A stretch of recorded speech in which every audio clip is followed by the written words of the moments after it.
Bom dia, queridos irmãos, bom dia, queridas irmãs. Hoje, mais um dia que a gente se encontra para adorar o nosso Deus. E a primeira coisa que a gente precisa fazer quando a gente vem na presença do Senhor, independente se é em casa, independente se é do celular, nós precisamos tirar as nossas máscaras, nos abrir, mostrar quem a gente é de fato, para aquele Deus que é o Deus da verdade, o Deus verdadeiro, o Deus autêntico, e é isso que Ele espera de nós. A segunda coisa que nós precisamos fazer é buscar ao Senhor, se comunicar com Ele. Da mesma forma com que acontece hoje por meio de formas digitais, nós também podemos nos comunicar de uma forma muito especial com o Senhor, de uma forma por meio da fé. E diante disso, eu gostaria de iniciar esse culto com essa ideia da importância da oração, a importância da gente se conectar com Deus. Toda oração ela tem 3 pontos muito importantes que baseiam a nossa comunicação com Deus. O primeiro é o agradecimento. O segundo é a confissão. E o terceiro é a súplica. Então hoje nós vamos começar o nosso culto agradecendo a Deus. Vamos orar. Deus, muito obrigado, Senhor, pela oportunidade que a gente tem de estar juntos, reunidos. Apesar de longes, estamos unidos pelo Teu Espírito Santo. Muito obrigado, porque agora nós temos um tempo reservado para Te adorar, um tempo reservado para escutar o que o Senhor tem para falar aos nossos corações. Te agradeço, Deus, porque o Senhor é fiel. A Tua misericórdia se renova a cada manhã. E apesar de sermos limitados, apesar de sermos pecadores, o Senhor ainda assim nos ama e ainda assim nos perdoa. Muito obrigado pelo Teu perdão e pela Tua graça, Senhor. Amém. Vamos passar agora para o momento de louvor. Grupo de louvor, por favor, venha nos ministrar. Obrigada, Arthur. Bom dia, igreja. É muito bom poder estar aqui com vocês, louvando o Senhor novamente. E essa primeira canção que nós iremos louvar o Senhor fala sobre o quanto Ele é soberano sobre todas as coisas. Eu acho que nesses dias a gente precisa aprender a olhar para as circunstâncias e lembrar que o Senhor ele tem controle de tudo. Ele é quem determina as coisas, Ele é quem determina o tempo, a mão dele está sobre todas as coisas. Então, vamos cantar que Ele é tremendo, que Ele é absoluto, que Ele é soberano sobre tudo e controla todas as coisas e a nossa vida, e precisamos confiar nisso e confiar nele. Amém?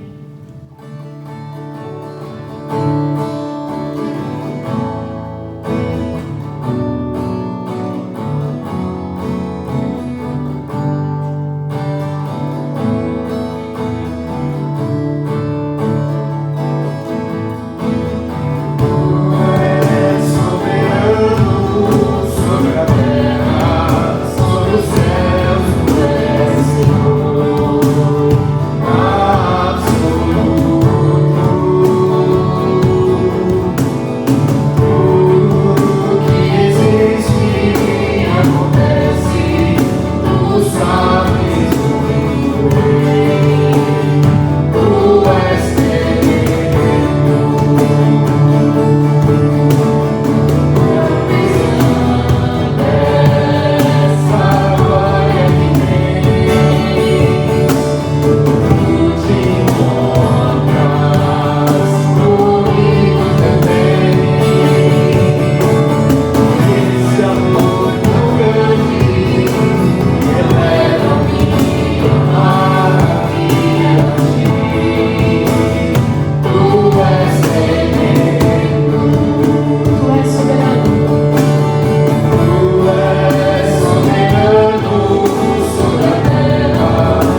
Eu estava pensando esses dias em como as coisas têm mudado, né? Quanto nós também estamos um pouco, de uma certa forma, inseguros com aquilo que vai acontecer, com o que está acontecendo. Eu cheguei a comentar nas redes sociais sobre especulações do que está acontecendo e às vezes a gente não tem certeza de nada, mas é muito bom a gente saber que nós que cremos no Senhor, nós temos uma certeza. Nós temos a certeza de que o nosso Deus, Ele é fiel, o nosso Deus, Ele é justo e o nosso Deus, Ele não vai mudar. Todas as coisas podem mudar, todas as coisas podem passar, mas o nosso Deus e a palavra dele, elas não vão mudar. Em Romanos 8:28 fala que todas as coisas cooperam para o bem daqueles que amam a Deus. E isso é a palavra de Deus e nós sabemos que isso não vai mudar. Isso é uma certeza que nós temos. Que tudo que acontece, tudo que tem acontecido conosco nesse tempo, nesses dias e as coisas que virão também, nós precisamos crer e saber que todas as coisas, de alguma forma, mesmo que a gente não entenda agora, mas as coisas cooperam para o bem daqueles que amam a Deus, daqueles que confiam nele e que servem a Ele e guardam a palavra dele. Vamos cantar isso, que Jesus Cristo é o mesmo, hoje e sempre. Amém?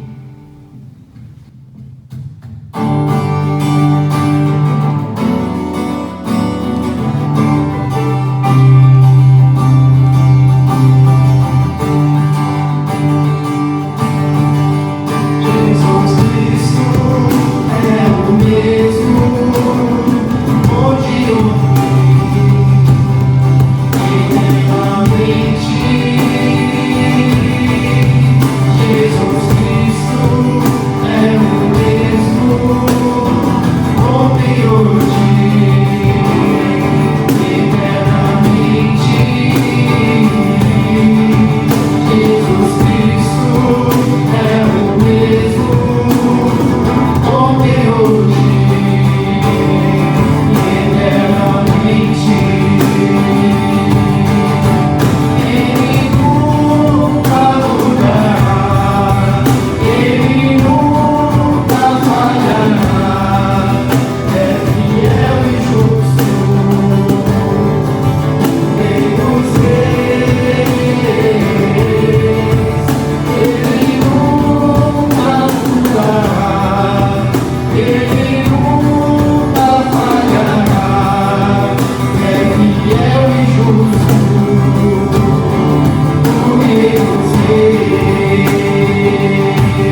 obrigado, Johanna, por nos conduzir nesse momento tão especial de louvor. Agora nós vamos então receber a palavra do Senhor e eu gostaria de orar pela pregação que nós vamos ter agora. Vamos orar. Deus, te agradecemos, Pai, e te pedimos que o Senhor esteja falando aos nossos corações por meio dessa pregação. Esteja usando o pastor Frido, esteja falando por meio dele as nossas vidas e que, acima de tudo, as tuas verdades, a tua palavra possa refletir e fazer diferença no nosso coração. Em nome de Jesus. Amém.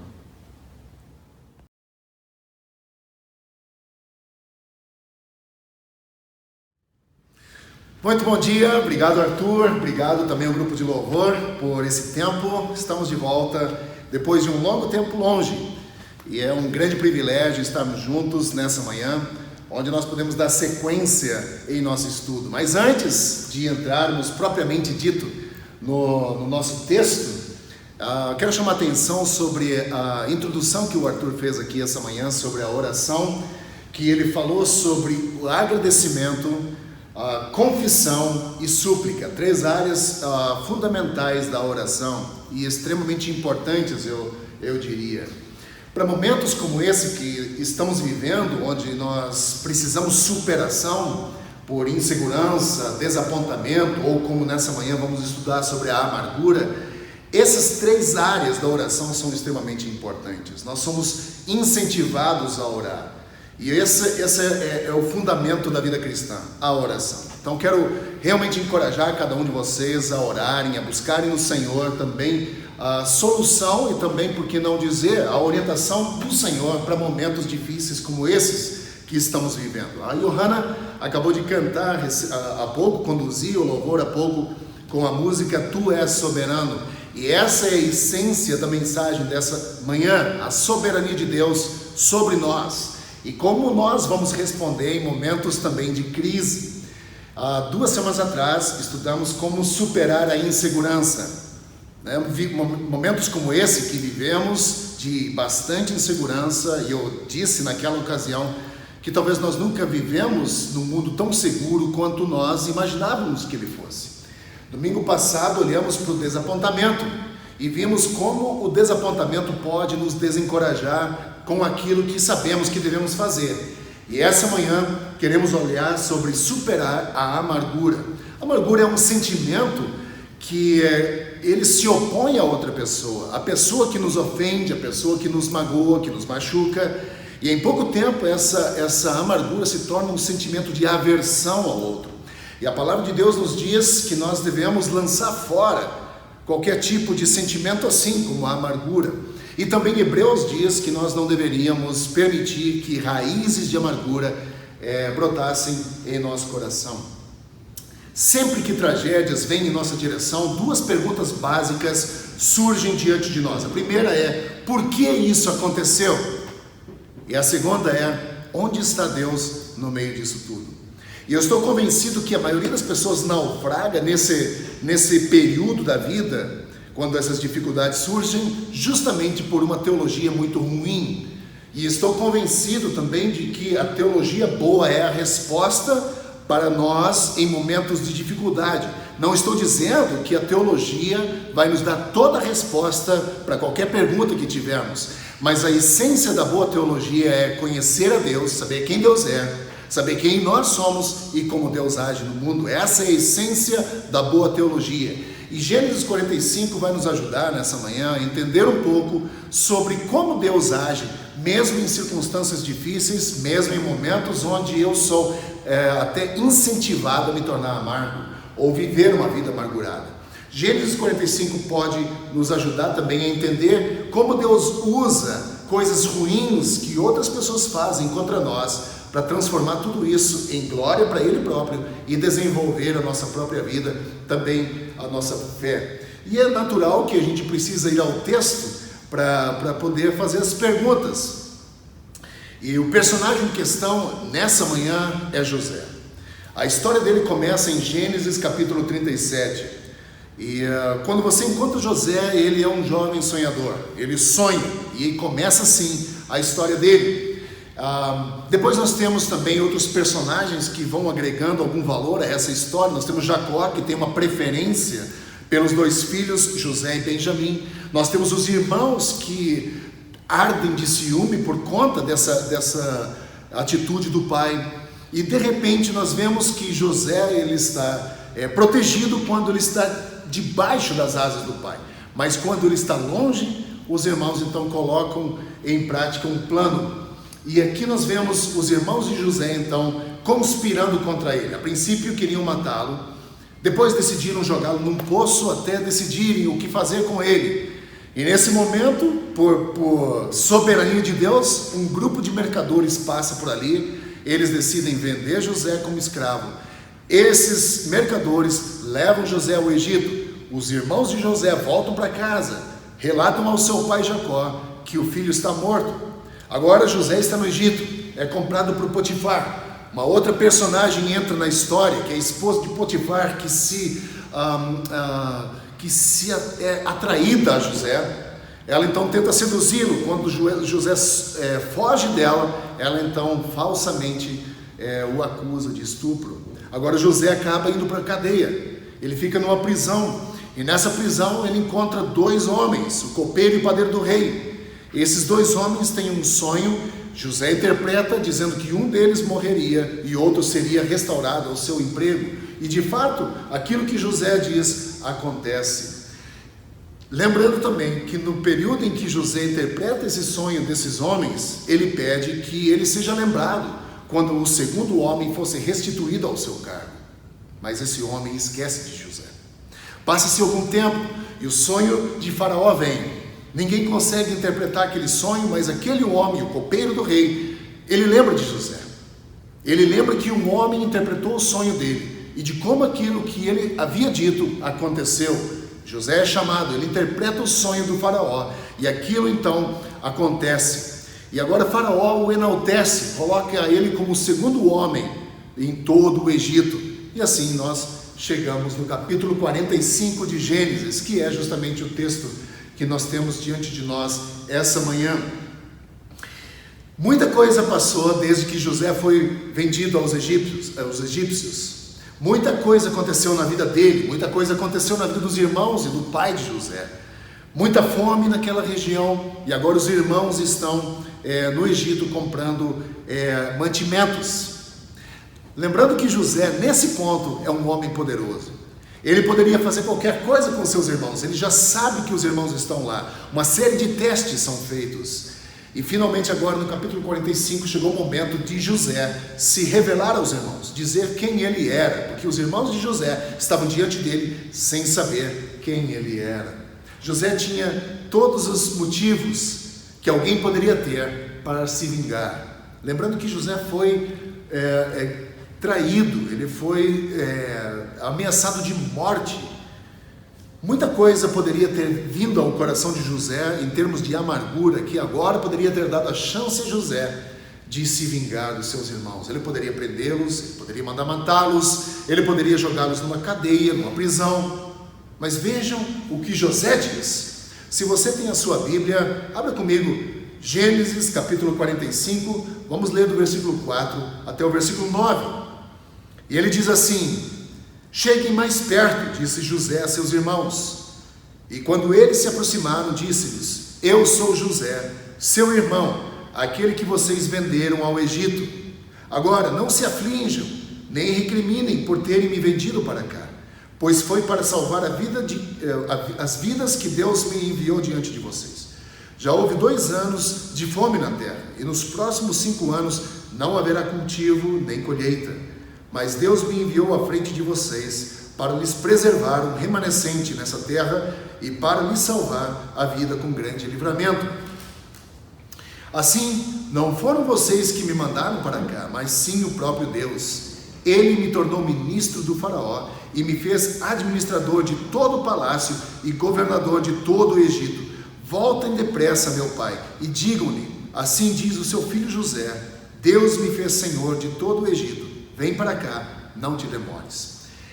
Esse texto, uma coisa me chamou muito a atenção. Há uma enorme ironia no que José está dizendo aqui. O que foi usado contra José, a traição dos seus irmãos, agora resulta em exaltação. Algo ruim que no passado foi feito, agora se configura algo muito bom. E a essência de tudo que José diz está no versículo 8, quando José diz o seguinte: não foram vocês que me mandaram para cá, mas sim o próprio Deus. A visão que José possuía de Deus era tão grande que diminuiu inclusive o pecado que os irmãos cometeram contra José. Vejam só o que José diz no versículo 5 do capítulo 45. Não se aflijam, nem se recriminem por terem me vendido. José inclusive diminui o peso do pecado que os irmãos cometeram contra ele por causa da visão que José tinha de quem Deus era. Isso é uma boa teologia. Uma boa teologia sabe que Deus está no meio das crises. Uma boa teologia nos dá segurança para momentos de crise, momentos de insegurança e momentos quando somos ofendidos ou quando alguém faz algo contra nós. É saber que Deus está no meio. Eu venho repetindo aqui várias semanas. Deus está no meio. Ele não nos abandonou no meio de uma pandemia. Deus não está alheio ao nosso sofrimento, à nossa angústia. Deus está no meio. Essa é a essência da boa teologia. Agora, a grande pergunta é: por que Deus age assim? Por que Deus age dessa forma? Com essas palavras de José como pano de fundo, quero fazer uma investigação teológica com você essa manhã. O que José quis dizer quando disse a seus irmãos: não foram vocês que me mandaram para cá, mas sim o próprio Deus? Como um Deus santo utiliza ou realiza seus planos através de atitudes de pessoas ímpias? Como? Essa é uma pergunta que ocupa a gente. E às vezes nos preocupa, porque nós temos mais questionamentos do que respostas. Mas volto a dizer, a essência da boa teologia é saber quem Deus é, quem nós somos e o que Deus está fazendo. Essa é a essência de uma boa teologia. Então vamos a uma investigação. Por que Deus age assim? Antes de tentar responder essa pergunta, deixe-me dizer e deixar algo muito claro. Deus não é o autor do mal. Deus não tenta ninguém com o mal. É o que Tiago diz, Tiago capítulo 1, versículo 13 e 15. Deus não nos tenta a fazer o mal. O que os irmãos de José fizeram foi mal, foi ruim e pecaminoso. Não é uma questão de que Deus tem usado esse povo para que produzisse pecado. Deus não faz pecadores pecar. Deus não faz isso. Mas até o que um pecador faz, Deus utiliza para cumprir os seus propósitos sobre a terra. Mas voltando à pergunta, por que Deus age assim? Primeira coisa, Deus age assim para permitir que as pessoas revelem o que verdadeiramente está dentro do seu coração. Os irmãos de José foram motivados por um ciúme, por ambição. Eles não conseguiam lidar com a ideia de que o irmão mais novo um dia iria governar sobre eles, porque essa é a essência do sonho que José teve. Eles não conseguiram lidar com isso. E enquanto José estava debaixo da proteção do pai, José estava seguro. Mas uma vez que José estava no campo, longe do seu pai, os irmãos aproveitaram a oportunidade e deixaram sair do coração o que já existia lá. Um desejo de vingança, um desejo de produzir mal, um desejo de morte em relação ao seu irmão. Deus age assim para trazer à tona aquilo que de mal já existe no coração das pessoas. E mesmo que essas pessoas elas pratiquem esse mal, Deus ainda assim utiliza essas ações para levar a cabo um planejamento que Ele tem em relação àquilo que Ele está fazendo no mundo. Ele permite que as pessoas revelem o que está no seu coração. No decorrer da história de José, outros personagens, como eu disse anteriormente, vão entrando na história. Nós vemos Potifar, nós vemos a esposa de Potifar. Todos eles agiram de acordo com aquilo que já estava em seu coração. Deus não fez com que a esposa de Potifar se tentasse seduzir o José. Deus não fez isso. Esse desejo, esse sentimento pecaminoso já havia no coração dela. Simplesmente Deus deu a oportunidade dela demonstrar isso abertamente. Então, em primeiro lugar, Deus age assim porque Ele permite que as pessoas revelem o que está em seu coração.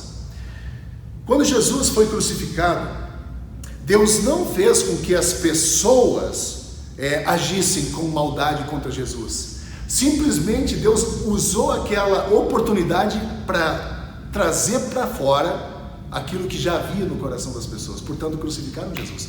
E Deus usa essa maldade do povo para trazer uma grande salvação para cada um de nós, sobretudo todos nós.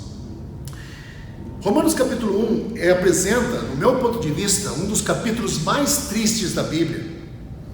E ali, basicamente, mostra que Deus exerce julgamento sobre o seu povo, sobre todo o povo. Deus exerce julgamento sobre o pecado do povo, da humanidade. E em alguns momentos, o julgamento de Deus ele é tão duro que Ele decide não fazer nada com essa pessoa. Esse é um dos julgamentos mais duros. Veja o que diz Romanos. Romanos capítulo 1 diz repetidamente: e Deus os entregou. Isso significa que Deus não faz mais nada em relação ao pecado da pessoa.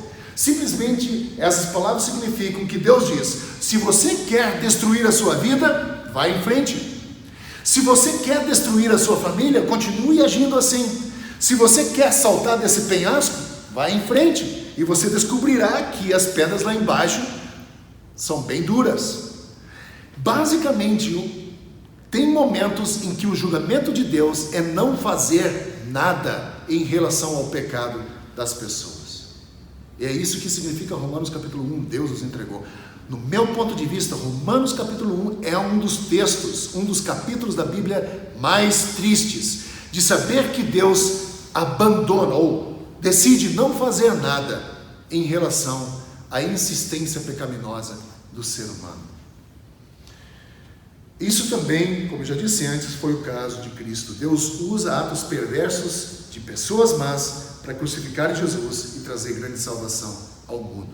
Deus age assim para que possa revelar o que já existe no coração das pessoas. Deus permite que aquilo que está no coração daquele que perpetra ou que faz algo de mal venha à tona, mas Deus também trabalha no coração daqueles que são atingidos pelo mal. Se nós olharmos para a vida de José era um pouco arrogante, e Deus conduz ele através de todas esses momentos difíceis da vida dele para tratar também da vida de José. Tempos de prisão, tempos de falsas acusações, tempos de esquecimento são uma faculdade na vida de José para transformá-lo naquilo que Deus planejou para José ser. E com isso tudo ele também trata, não só com José, mas trata também com a parcialidade do pai, ele trata com o sentimento ruim dos irmãos. Deus usa coisas ruins para levar a cabo aquilo que ele tem de planejamento para todo o seu povo. Sabendo disso, sabendo de tudo isso, de que Deus está no meio, de que Deus não desperdiça oportunidade nenhuma de utilizar até mesmo maldade que pessoas fazem para levar a cabo o seu planejamento, o seu plano eterno. Sabendo disso, como isso pode ajudar a nossa fé? Como isso, que diferença isso vai fazer na minha vida com Deus? Vamos olhar um pouco sobre isso. Sabendo disso é muito importante, porque ela nos ajuda a entender que os problemas que acontecem em nossa vida não acontecem por acidente. Tem propósitos de Deus por trás. E quando nós nos concentramos nas coisas imediatas, ou nas coisas que as pessoas nos fazem, somente naquilo que as pessoas nos fazem, invariavelmente acabamos no desespero. Nós mergulhamos na raiva e na amargura, porque estamos focados apenas naquela atitude que as pessoas fizeram contra mim. Imaginem se José tivesse agido dessa forma, olhado apenas o que os irmãos fizeram, e passado por 22 anos, porque foi o tempo em que ele permaneceu no Egito até ser tornado governador, 22 anos amargurado, preso no passado, por aquilo que as pessoas haviam feito contra ele. Ele teria naufragado em sua vida com Deus, ele teria perdido uma grande chance de conhecer quem Deus é. É muito fácil ficar pensando no que as pessoas fizeram contra nós. Isso é extremamente fácil. Enquanto nós continuarmos focando ou apenas nos concentrando no que as pessoas fizeram contra nós, estamos nos condenando a habitar num pântano perigoso da amargura. Enquanto ficarmos só focados nesse tipo de atitude. Pessoas são instrumentos nas mãos de Deus. E nós precisamos entender isso, que nossos problemas não acontecem por acidente. Às vezes Deus quer tratar em nossa vida. Às vezes Deus quer tratar na vida de outras pessoas. Então nós, entendendo essa história de José, nos faz também a enxergar com outra perspectiva as circunstâncias da nossa própria vida. Os propósitos de Deus e os propósitos daqueles que promovem o mal contra nós são diferentes. Deus não quer nos destruir, diferentemente das pessoas que fazem mal contra nós. Deus usa até o mal de outras pessoas para trazer glória para o seu nome e desenvolver a nossa vida. Então, primeira coisa, nós saberemos que nossos problemas não acontecem por acidente. Segunda coisa, conseguiremos ver bem onde os outros apenas veem o mal. Mais do que qualquer outra coisa, o segredo da vida de José é que ele via Deus em todas as coisas. Ele tinha um senso tão profundo de que Deus estava envolvido nos pequenos detalhes da vida, que inclusive isso que os irmãos fizeram contra ele também não era excluído daquilo que Deus estava fazendo. Deus estava junto com ele. Essa era a essência do pensamento de José aqui. Ele tinha esse senso profundo da presença de Deus em sua vida. Por isso ele pode dizer aos seus irmãos: não foram vocês, conforme o versículo 8 diz, que me trouxeram para cá, mas foi Deus que me trouxe ao Egito. Nesse vale do desespero, da angústia, ele consegue enxergar Deus. Se ele disse isso para os irmãos, dizendo: não foram vocês que me trouxeram ao Egito, mas foi o próprio Deus, isso vale também para a sedução da esposa de Potifar. Todas as áreas, Deus estava dentro, Deus estava junto com José. Tudo relacionado aos propósitos que Deus tinha para a vida dele. Para esclarecer a questão, é preciso entender que José disse um pouco mais do que apenas Deus estava lá. José diz que tudo o que aconteceu, de bom e de ruim, Deus utilizou para exaltar o seu servo José e trazer glória ao seu nome. Porque Deus conseguiu, ou Deus fez com que José se tornasse tudo aquilo que Deus havia criado José para ser. Essa segunda coisa, conseguiremos ver coisas boas, onde outras pessoas veem apenas coisas ruins. Nossa perspectiva começa a mudar. Seremos pessoas mais esperançosas, mais otimistas em relação ao futuro. Domingo passado olhamos que os idosos choraram quando os fundamentos do templo foram lançados, porque lembravam do passado, das glórias do passado. E pelo fato de não terem mais essas coisas boas no presente, eles choraram, amargurados. Que nós não sejamos assim, pessoas amarguradas por não ter aquilo que gostaríamos de ter, ou o nosso presente não ser tão bom como o nosso passado foi, ou como o nosso passado havia sido planejado para ser. E assim nós vivemos a nossa vida com uma perspectiva diferente de que Deus está envolvido, mesmo nos momentos difíceis, para fazer com que nós aprendamos tudo aquilo que Ele quer que aprendamos. Terceira coisa, nós teremos um motivo para perdoar aqueles que nos fazem mal. Saber que Deus está envolvido nisso vai nos dar a perspectiva do perdão. Nós temos o exemplo de José. José fez vários testes para poder testar a honestidade dos seus irmãos, no capítulo 44 de Gênesis. E no 45 ele não suporta mais, ele se revela, ele mostra a verdadeira identidade. E claro que às vezes esses momentos de reconciliação, momentos de perdão nunca chegam para algumas pessoas. Nós às vezes até temos boa vontade de perdoar, mas o perdão também necessita do outro lado. E às vezes nem toda a história tem o seu final feliz. Nem sempre as coisas saem da forma como nós planejamos com reconciliação. Nem sempre é assim. E às vezes a maldade até continua. Mas se cremos na soberania de Deus, temos um motivo para perdoar aqueles que nos magoam profundamente. José, por crer na soberania de Deus, por crer que Deus estava envolvido em todas essas áreas da vida dele, ele teve força suficiente para perdoar os seus irmãos.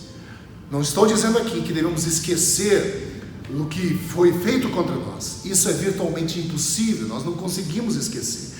Mas perdoar significa uma decisão de não lembrar, de não querer lembrar mais, de limpar o registro, de não se apegar mais a mágoas do passado. Isso que significa perdão. Isso só é possível quando nós descobrirmos que nossos inimigos são agentes também do Senhor em nossa vida. Para nos desenvolver, para desenvolver áreas da nossa vida que precisam ser desenvolvidas, para tratar a vida dos outros também, são agentes enviados por Deus ou permitidos por Deus. Portanto, nós precisamos lembrar disso. Deus está envolvido. Finalmente, a última coisa, a quarta, passaremos a admirar de nova forma a soberania de Deus em todas as coisas. A vida é um grande quebra-cabeça. E às vezes nós somos como uma criança que abre aquela caixa do quebra-cabeças e tenta montar, e alguém toma de nós aquela caixa, a embalagem onde está a foto, e nós não sabemos onde as peças encaixam. No decorrer da nossa vida, nós vamos adquirindo outras peças, e de repente, aquilo que antes não fazia sentido começa a se encaixar, e agora começa a fazer sentido. Todos nós temos grandes perguntas sobre o sentido da vida, porque na verdade a vida, como eu já disse, é um grande quebra-cabeças, e só talvez lá na frente nós vamos entender como as peças se encaixam, e nós vamos então ser obrigados a dizer, não poderia ser de outra maneira, tinha que ser assim. Outras vezes nós somos como uma formiga em cima de uma pintura. E quando nós nos encontramos como uma formiga em cima das partes escuras dessa pintura, tudo que enxergamos é escuro. Nós não vemos outra perspectiva. Mas se nós, como formiguinha, pudéssemos nos afastar dessa pintura, nós veríamos o quadro completo, nós veríamos cores mais claras. E as cores mais claras, elas são destacadas justamente pelas cores escuras. E Deus está pintando uma obra de arte com a nossa vida.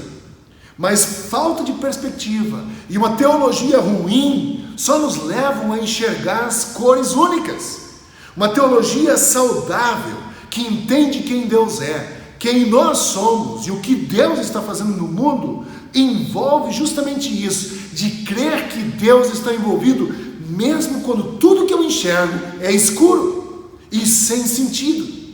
Porque eu sei que quando eu me afastar ou o tempo passar, tudo aquilo fará sentido. Essa é a essência da boa teologia. Volto a dizer assim, momentos de crise, a boa teologia pode salvar a nossa alma de desesperar, liberta a nossa alma, para que nós possamos crer de que Deus é poderoso e eficaz para nos dar perspectiva e esperança de viver.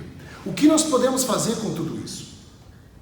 Como podemos viver assim em um mundo onde as tragédias parecem que não acabam nunca? Como nós podemos viver assim? A resposta é simples, porém, às vezes nem tão fácil de ser aplicada. Nós vivemos assim, pela fé. O ditado que nós conhecemos muito bem diz, eu só acredito vendo. E na teologia, na Bíblia, é justamente o oposto. Eu creio, por isso eu vejo. É completamente o oposto. É mesmo não enxergando, sabendo que Deus está lá. Isso é difícil às vezes vivermos ou aplicarmos isso em nossa vida. Volto a dizer aqui, uma boa teologia pode libertar a nossa alma, pode nos dar perspectiva nos momentos em que a maioria das pessoas desiste e afunda no desespero, na amargura, na falta de perspectiva. E o caminho do perdão, que para muitos pode ser um caminho de fraqueza, é justamente um caminho de libertação. Aqui no caso de José, quando ele decide não se vingar dos irmãos, quando ele decide não lembrar daquilo que foi feito contra ele, ou ele decide não manter um arquivo com tudo aquilo que foi feito contra ele, libertou da cadeia da amargura.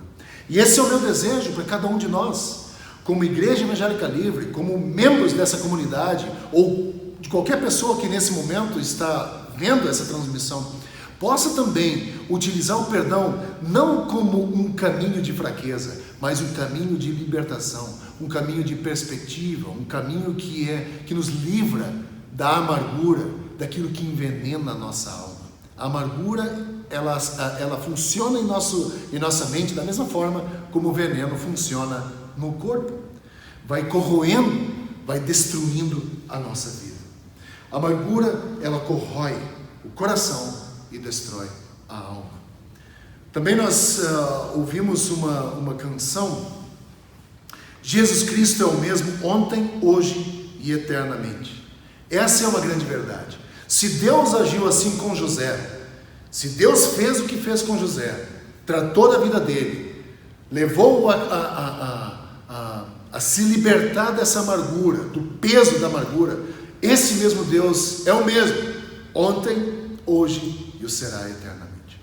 E o meu desejo para você essa manhã é que, se você está vivendo com o peso da amargura, esse é o dia de encontrar a libertação. Nessa manhã nós vamos ter a celebração da ceia do Senhor. E a ceia do Senhor é uma lembrança daquilo que Cristo fez por nós na cruz do Calvário. É uma lembrança de que nós não precisamos mais caminhar com o peso do pecado, com o peso da amargura, com o peso da insegurança, com o peso da solidão. Tudo isso já foi levado e lançado sobre Cristo, e Cristo crucificado na cruz. Essa manhã é o dia de lembrar de que o sacrifício que Cristo fez na cruz foi suficiente para nos trazer a libertação, para aquilo que nós precisamos. E a exemplo de José, que não viveu mais amargurado, mas que teve perspectiva de mover para frente e viu Deus agindo com uma visão fenomenal de quem Deus era, com uma essência teológica saudável. Esse é o meu desejo para nós essa manhã, que possamos ver Deus agir nesses detalhes da nossa vida, mesmo quando pessoas nos machucam, mesmo quando coisas ruins vêm em nossa direção, que podemos enxergar Deus agindo em nosso meio. Queremos celebrar juntos a ceia do Senhor.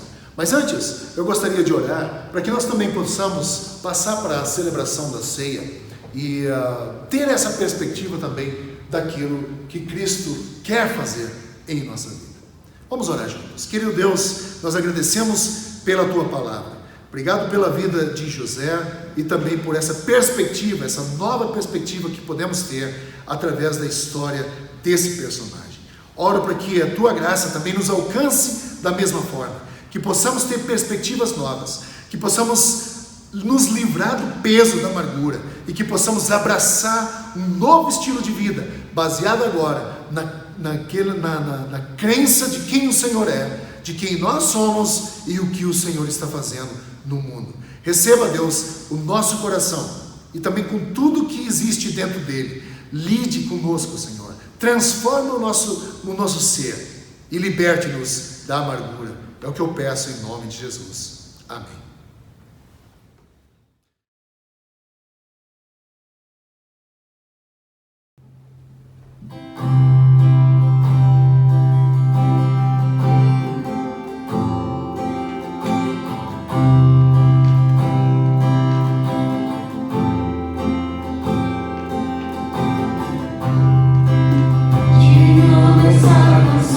Só tu és Senhor.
Tivemos então nosso momento especial de dízimos e ofertas e vamos então agradecer ao Senhor pela sua fidelidade e por nos ter sustentado todo esse tempo. Deus, te agradecemos, Pai, pela tua fidelidade, pelo teu amor e pelo teu cuidado. Abençoa, Deus, esses dízimos e ofertas que foram levantados aqui, que eles sirvam para que a tua palavra e o Senhor possa ser conhecido por meio da tua igreja. Nós consagramos todos esses valores ao Senhor. Amém. Eu gostaria também de retomar a ideia que nós colocamos no começo do culto, na introdução. A oração, ela é composta por 3 ideias, e a segunda ideia justamente é a confissão. E a terceira é a súplica. Então eu gostaria de reservar esse momento aqui para a gente poder ter justamente essa parte de confissão e súplica. Vamos orar.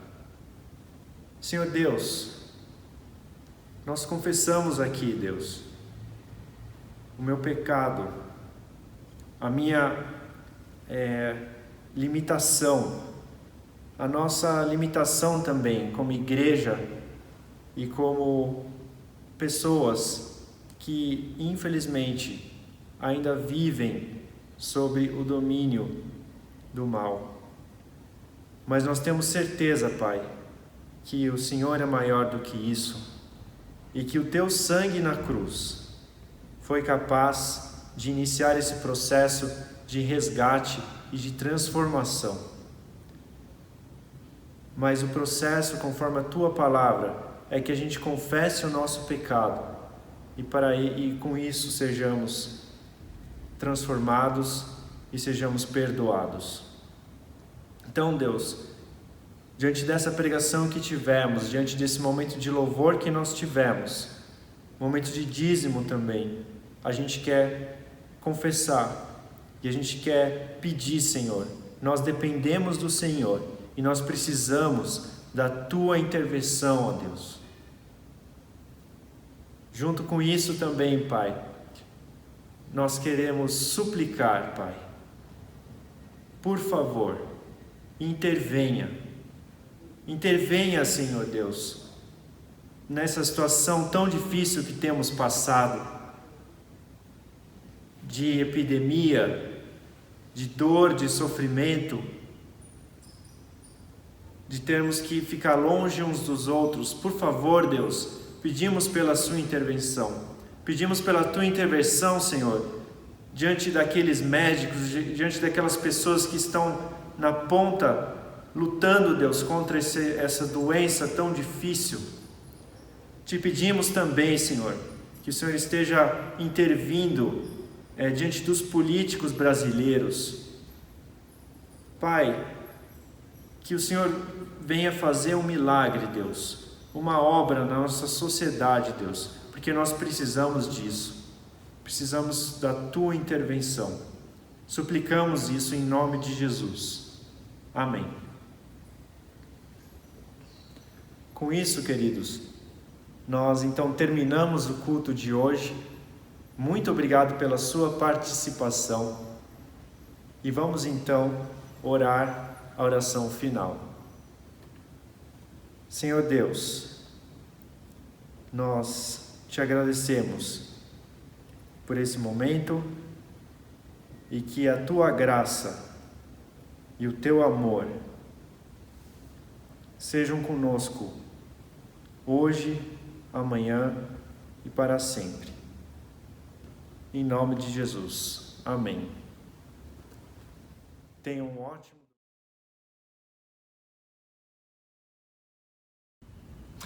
A ceia do Senhor, ela é uma instrução dada pelo Senhor Jesus à sua igreja. Nós não somos donos da ceia, nós somos servos da ceia, nós servimos. E a ceia do Senhor, ela funciona como um memorial. Nós somos encorajados a lembrar do sacrifício que Cristo fez por cada um de nós. E quando nós olhamos para 1 Coríntios capítulo 11, versículo 23, o apóstolo Paulo, instruindo a igreja em Corinto, diz o seguinte: pois recebi do Senhor o que também lhes entreguei, que o Senhor Jesus, na noite que foi traído, tomou o pão e, tendo dado graças, o partiu e disse: isto é meu corpo, que é dado em favor de vocês. Façam isso em memória de mim. Da mesma forma, depois da ceia, ele tomou o cálice e disse: este cálice é a nova aliança no meu sangue. Façam isso sempre que o beberem em memória de mim, porque sempre que comerem deste pão e beberem deste cálice, vocês anunciam a morte do Senhor até que Ele venha. Mas nós também somos instruídos a nos preparar espiritualmente para esse momento. Não basta nada lembrar do que Cristo fez na cruz. sem tornar essa lembrança algo prático em nossa vida. Como acabamos de estudar sobre a vida de José, a amargura pode ser um sentimento que corrói o nosso coração. E não adianta nada nós lembrarmos do sacrifício que Cristo fez na cruz, sem, no entanto, desejar nos livrar desse sentimento. Esse é o momento de fazer uma introspecção. Veja o que o texto continua dizendo, versículo 27. Portanto, todo aquele que comer o pão ou beber o cálice do Senhor indignamente será culpado de pecar contra o corpo e o sangue do Senhor. E aqui nós somos encorajados, no versículo 28, a fazer um autoexame. Examine-se cada um a si mesmo, e então coma e beba do cálice.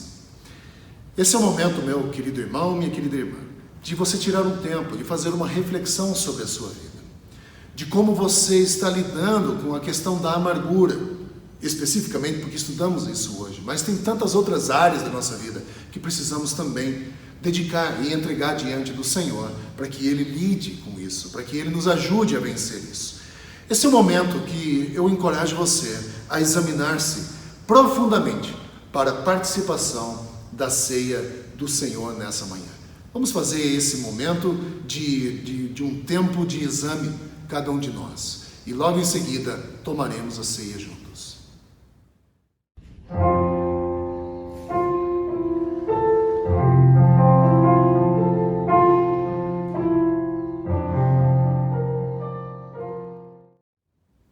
A palavra do Senhor nos orienta a, depois do exame, da autoanálise, a participar da ceia. Isso significa comer do pão e beber do cálice. Se você já está preparado, vamos comer do pão juntos.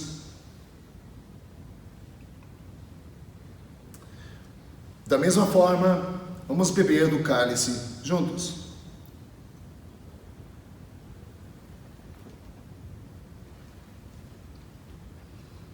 Senhor, nós agradecemos a Tua graça por ter nos enviado o Senhor Jesus, pelo Teu sacrifício, pela Tua graça também demonstrada na cruz, em levar sobre si as nossas dores e os nossos pecados. Bendito seja o Teu nome.